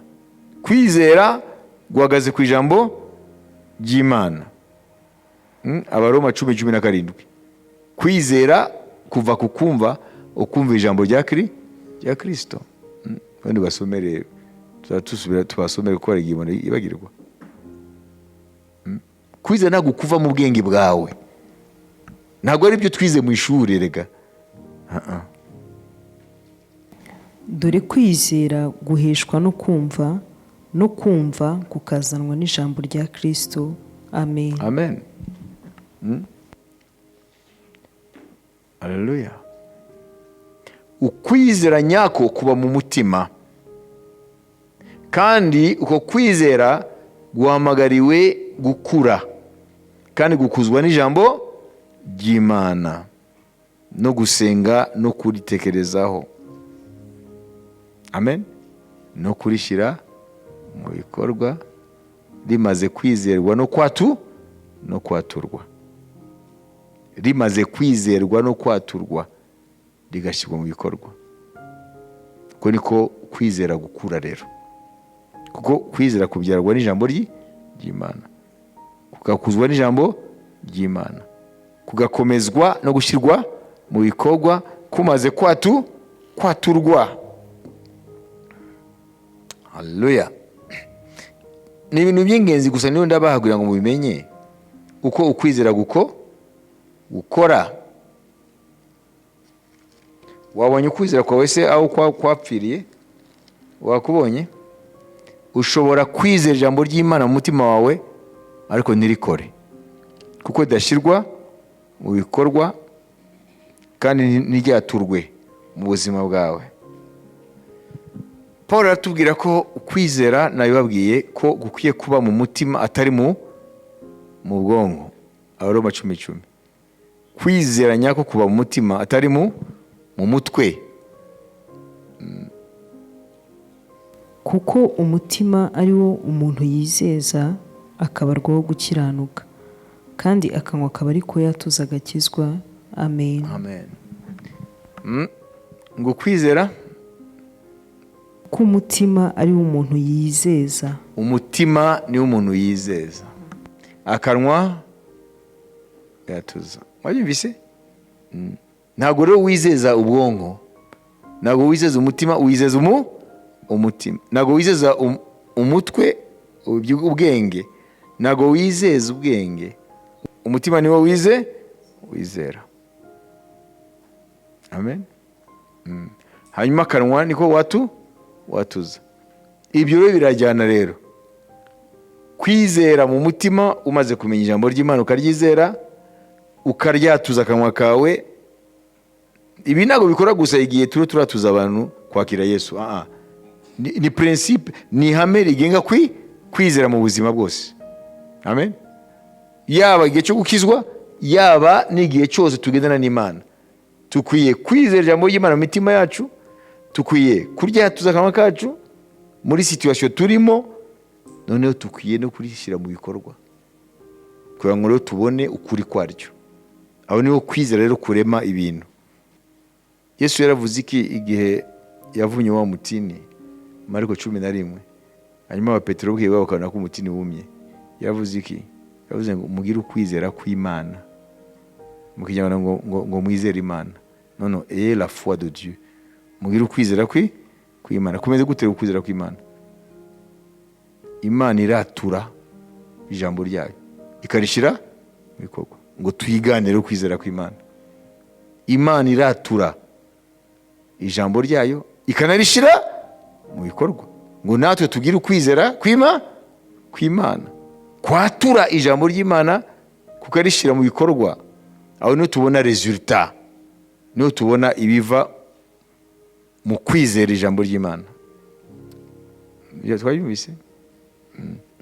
Hanyuma hari ikintu mudakwiye gukora amakosa, ni ikintu kijyanye no kwibaza ko mukwiye kwizera hanyuma mukabona Imana ikora ibintu gusa gutyo. Kwizera kujyana no kuba mu buzima bwumvira Imana. Ukwiye kuba uri umuntu qui marche dans l'obéissance. Ukwiye kuba uri umuntu wubaha Imana, utinya Imana. Nta kubaha Imana, nta gutinya Imana, nubwo wamenye ijambo ry'Imana ukaryizera mu mutima, mwabibise, ukanaryatura, ukanishyira mu bikorwa, ntacyo bitanga, kuko Imana irabona ko wowe ntabwo uyumvira. Mwabibise? Ibi rero twaje kubishyiraho mubimenye byose, nubwo za ntambwe 3 nuzuzuza, ariko ukaba umuntu utubaha Imana, ntabwo Imana ikora. Ntibishoboka. Kuko Imana nishobora konora, nishobora kwiglorifya mu buzima bw'umuntu utayiha icyubahiro. Imana yavuze ko kubaha Uwiteka nibwo bwenge, kuva mu byaha niko kujijuka. Nimba utubaha Imana, urumva se Imana wowe yaza gukora ibyo wizera koma? Bishoboka. Amen. Donc l'obéissance nibyo umuhanuzi Samuel yabwiye Sawuli, yabwiye umwami Sawuli. Samuel wa mbere, aya magambo namubwiye kuyamenya. Mwageze? Samuel wa mbere 15 23. Samweli aramusubiza ati, mbese Uwiteka yishimira ibitambo byoswa n'ibindi bitambo kuruta uko yakwishimira umwumviye? Erega kumvira kuruta ibitambo, kandi kwitonda kukaruta ibinure by'amasekurume y'intama. Kuko urumva 22 seulement. Urumva ngo kwitonda, no. Kumuzajya mwibesha ngo muritonda. Aravuga ngo umviriza, l'obéissance à la voix de l'Éternel, umviriza, ngo l'obéissance à la voix de l'Éternel, ngo voici l'obéissance vaut mieux que les sacrifices. Kumvira kuruta gutanga ibitambo. Et l'observation de sa parole vaut mieux que la graisse de bélier. Kwitondera ijambo ry'Imana, kumvira Imana no kwitondera ijambo ryayo, ibyo nibyo biha imbaraga ukwizera. amen. Nibyo biha imbaraga kwizera. Kumvira Imana no kwitondera ijambo ryayo nibyo biha imbaraga kwizera. Murumva rero ntabwo ari ibintu biri automatique, bifite amahame. Wayizi kumva ukwizera nako gufite amahame. Iyo ibintu rero bigendera ku mahame biri seriye. Wayizi iyo ibintu bifite amahame bigenga biri seriye. Haleluya, amen. Iyo usanze ikigo gifite amahame akigenga, iyo bita reglement d'ordre intérieur, amahame agenga ikigo, amahame ikigo cyashizeho kugira ngo ibintu bigende neza, umuntu wese avuga ngo biri seriye. Biri seriye. N'umuntu ubuzima bwe bugengwa n'amahame, abantu baramubaha. Wayizi iyo umuntu ubuzima bwe bugengwa n'amahame, iyo bita l'homme à principe ou l'homme au principe, umuntu afite za principe, umuntu afite amahame, abantu ntibamuvogera, abantu baramubaha. Abanyakavuyo barakwanga, bakagusebya. Wayizi kuko utavogerwa. Ariko abantu bashyira mu gaciro barakubaha. Niyo mpamvu bavuga, sinzi ko mu Kinyarwanda birimo ngo ubuntu buri nuvuga ngo nushaka kwigira agatebo zayora ifu. Uwigira agatebo rero nta principe afite. Umuntu akujya nawe ashaka igihe ashakiye, akoresha ibyo ashaka igihe ashakiye. Imana ishimwe. Abantu rero nk'abo babita sont des faibles d'esprit. Murabyumva? Amen. Hari abantu bameze gutyo, nta gahunda bafite. Umuntu araza akababwira tujya Nyabugogo, bagahita bamara inkweto bakagenda. Hamwe no kwiga iri somo rijyanye n'ukuntu kwizera gukora, tumaze kumva ibisobanuro byo kwizera, tureba rero amahame agenga kwizera. Ukwiye mu buzima bwawe gushyira ubuzima bwawe munsi y'amahame atuma wubahwa muri sosiyete. Amen. Ugaha amahoro abandi, ukabaha ituze, nabo bakakubaha, bakaguha amahoro, bakaguha ituze. Amen. Kuko ugize agatebo ayora ifu. Hari abantu basuzugura kuko ari bo babiteje. Wowe uko uzifata niko bazagufata. Nubura muri bazagufata uko wifata. Hazazi we bagwete tujya Nyabugogo. Ntabwo uzanavuga ati Nyabugogo ukora iki? Hari iki Nyabugogo? Hari umuntu atayibaza n'ibyo gusa. Umuntu aramutera uri mu rugo ndaje gufata tujya Nyabugogo. Ntanabaze Nyabugogo agiye gukora iki? Yambara inkweto aragenda. Ukwiye kuba umuntu kitso respect. Kandi ushobora kwirespekta udafite principe. Kiyogera za principe. Imana ishimwe. Kandi za principe zizo zituma umenya ni bande bashobora kuba inshuti zawe, ni bande badashobora kuba inshuti zawe. Wabibizi kuko ntabwo ari twende mujyahe, mujyana nande, mugiye gukora iki? Wabibizi abantu rero nkatwe rero ntabwo babakunda, kuko bakunda abantu twende.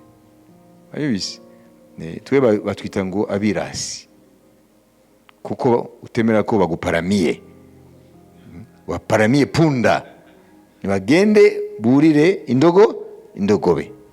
Twe ntabwo turi indogobe, twe turazi icyo turi cyo muri Kristo. Imana ishimwe.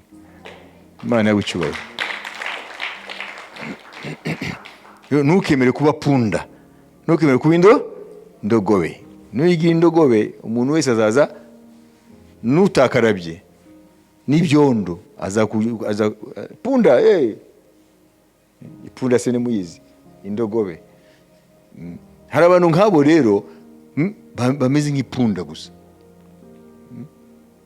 qui n'ont pas de principe, bemera byose batabanje no kumenya ibi ntabwo ari byo sa none.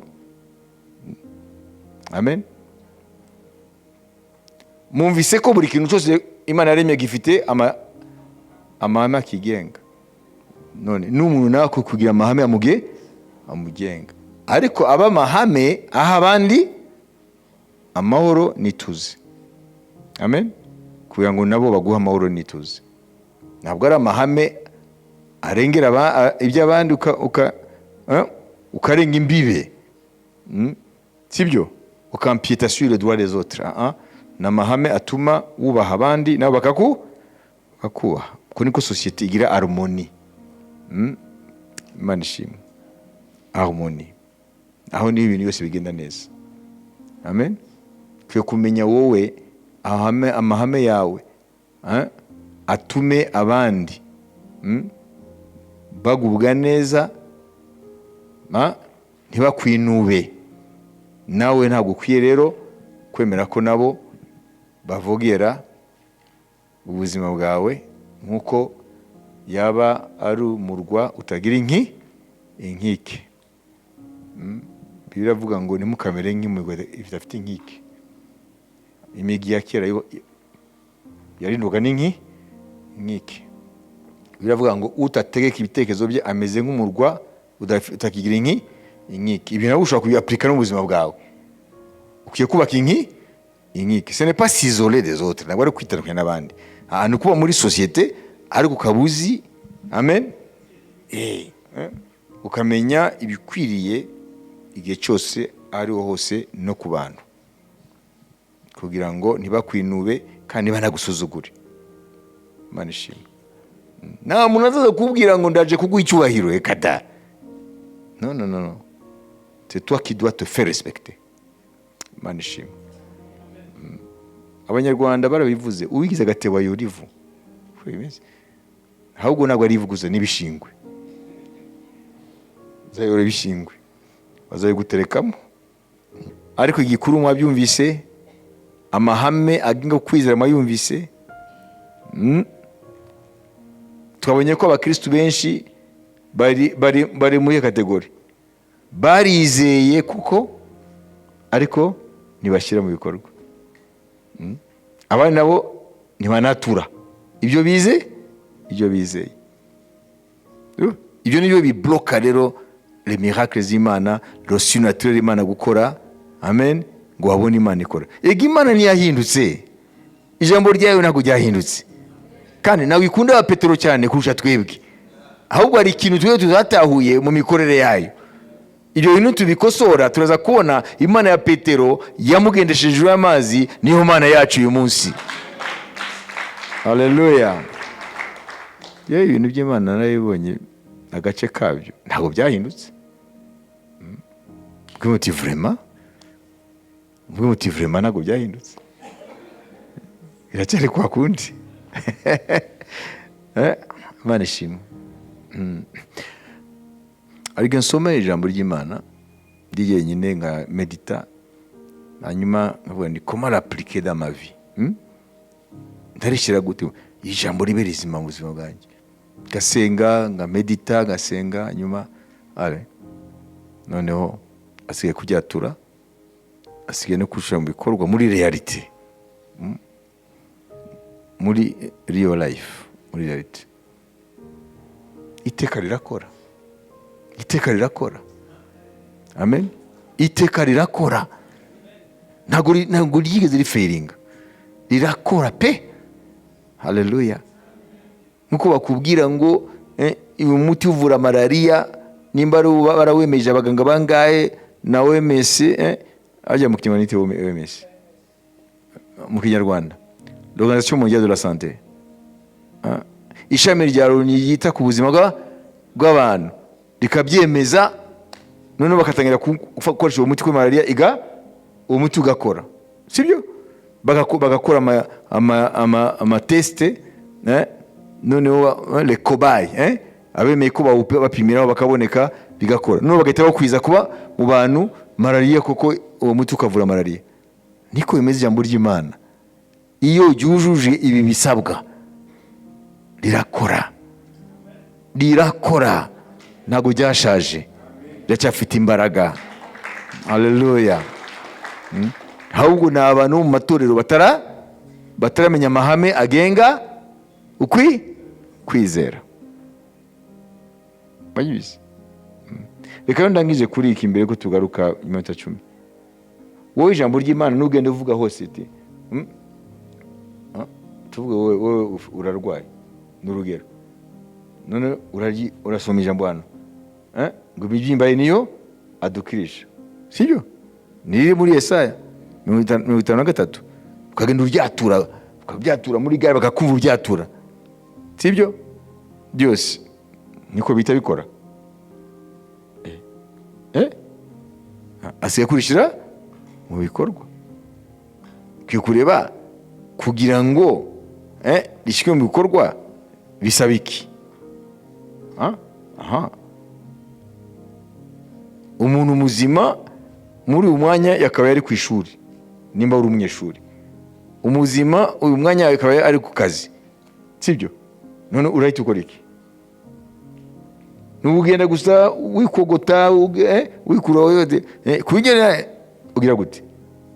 Urakora ibyo wagakoze utarwaye, sibyo?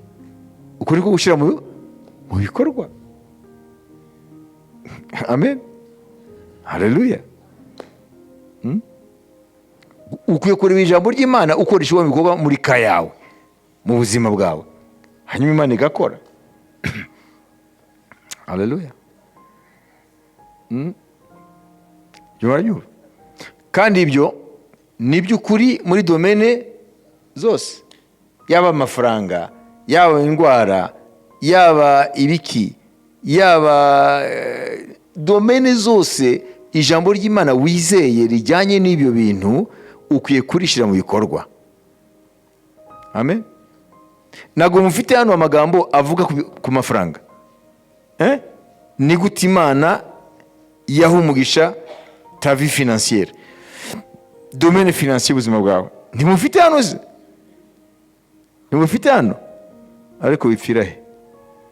Ntabwo bashyira mu bikorwa. Barizera ariko ntibashyira mu bikorwa. Ntibikaguma biraho, bikaba inyuguti gusa bashize mu mutima. Ukiye kubishyira mu bikorwa. Haleluya. Hari ibyo Imana ivuga ku byerekeye amafaranga, umusaruro tubona. Hari kugira ngo rero Imana ikugire umunyamugisha, hari amahame agenga le domaine financier y'abantu bagendana n'Imana. Amen. Ukiye kumwizerwa mu gutanga 10% ku byo wunguka. Kandi ibyo byose ibyo wunguka, nimba ucuruza ibitunguru, ugacuruza n'amandazi, ugacuruza n'ubunyobwa, nuvuge ngo natanye 10% cy'ubunyobwa. Soma Bibiliya neza. Ukiye gutanga 10% cy'ibirungutse ku mandazi, ku binyobwa n'ibitunguru. Nibyo Yesu yabwiye Abafarisayo ati mwebwe nagombagaya kubyerekeye 10%. Ngo mutanga 10% kibi. Mwabisomye Matayo 23. Ngo ibyo mwakakwiye kubikora ni byiza. Ngo na bya bindi nabyo bijyanye n'imbabazi. Ubwo Abafarisayo nta mbabazi bagiraga. Ntabwo yavuze ngo mureke ibyo noneho mugire imbabazi abantu gusa. Uko Abafarisayo bari rude, bari sibyo? Ngo ibyo mubikore ni byiza, mukomeze kuko n'amategeko y'Imana, ariko n'ibindi ndayo imbabazi n'icyose mubikore. Nuvuga ngo rero ijambo ry'Imana igihe cyose uryizera, hano siyo ndavuga ku batizera, uryizera kandi mu mutima nturyature, unarishire mu bikorwa, ntabwo uzabona ukuri kuri iryo jambo muri domene zose. Imana ishimwe. Haleluya. Bibiliya avuga iki mu ijambo ry'Imana? Ngo iyo inzira z'umuntu zinejeje Uwiteka, zinejeje Imana, ngo azana n'abanzi be kuzura nawe. Nimba abanzi bawe ubona yuko ibintu binaniranye, umuti n'uwije mu yavuze. Ijambo ry'Imana ryakubwiye iki? ngo iyo inzira z'umuntu zinejeje Imana izana n'abanzi be kuzura nawe. None umuti ni uwuhe? Kora mu buryo inzira zawe zinezeza Imana, aho kuguma ujya kwiruka uba telefone ngo duhure kwa Rando ngo dukemure ibintu. Ahubwo uko muhuye ibintu biko bikomera, mukavayo mutanasezeranye, mwivumbuye, kuko wagiye guhera aho udakwiye guhera. Uko ijambo rivuga ngo iyi nzira z'umuntu zinejeje Imana ngo izana n'abanzi be kuzura nawe. Mwabyumvise? Umuti urigira gute? Gutunganya inzira zawe zinezeze Imana. Urebe ko Imana itabafata mbiri akaba ari wagushaka ngo muzure mukemura ibibazo. Nguko Imana ikora. Imana ihabwa icyubahiro. Iyo ijambo ry'Imana udashyize mu bikorwa, ntuzigere uvuga ngo Imana ntikora.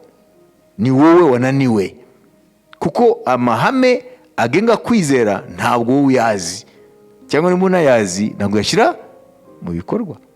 Muri domeni zose, amafaranga, imibereho yawe n'abantu, iki byose, urugo rwawe, ibiki byose, business yawe, akazi kawe, byose bifite hano ijambo ribivuga. Kandi iryo jambo ryo rikwiye kugenga ukwizera kwawe. Niryo hame, niyo principe ikwiye kurejisa ukwizera kwawe. Imana ishimwe. Rero ijambo ry'Imana ukwiye kurimenya. Umaze kurimenya ukwiye kuryizera mu mutima. Umaze kuryizera ukwiye kuryatura mu buzima bwawe. Umaze kuryatura unarishyira mu bikorwa. Kimwe n'ikibura muri ibyo ntibikoreka. Kandi byose noneho bigire gute? Bigendere mu kubaha Imana no kwitondera ijambo ryayo. Nizo nama Samuel yagiriye mwami Sawuli. Mwabyumvise? Ubu rero mbere ko tujya gusenga, nimubona impamvu mu buzima bw'abantu bo mu itorero nta miracle mubona? Mwabonye impamvu ubuzima bw'abakristu ntabwo utandukaniye n'ubuzima bw'abatizera Imana? Sibyo? Kuko babyeyivinga, baritwara nk'abantu bose. Amagambo y'Imana bayasiga hano, ntabwo yashyira mu bikorwa. Ayibise? Ntabwo yashyira mu bikorwa. Aho niho hari ikibazo. Mayisita wumvise? Niyo mpamvu ubuzima bw'abantu ntabwo babona supernatural y'Imana. Kuko bavuze ngo sikubwe amaboko, sikubwe imbaraga, ni kubwo umwuka wanjye. Umwuka ni surnaturel. Turaza kubona hano hariho dimension iyi turimo na dimension yindi.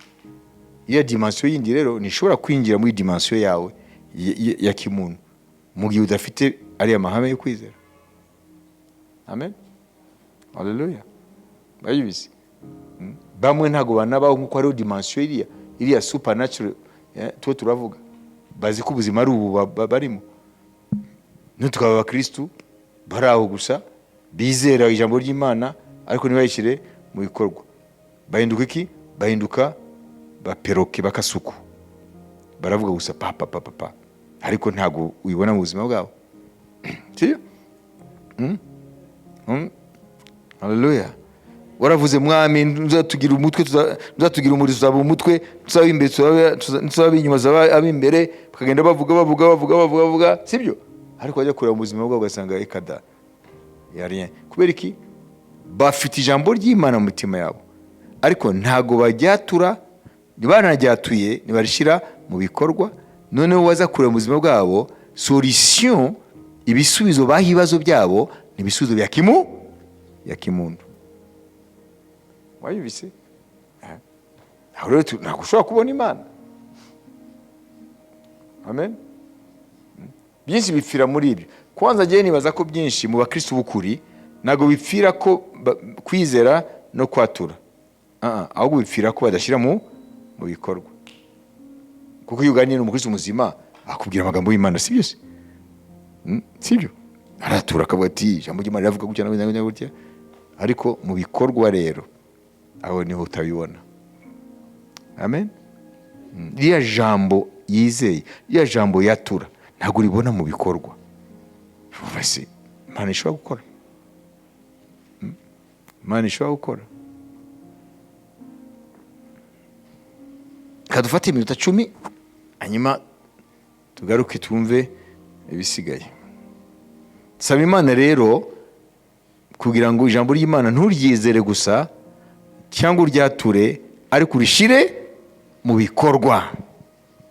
Utangire uyu munsi biriya bintu bitatu bikore: ryizere, ryature, rishire mu bikorwa, urebe ko Imana idakora. Amen.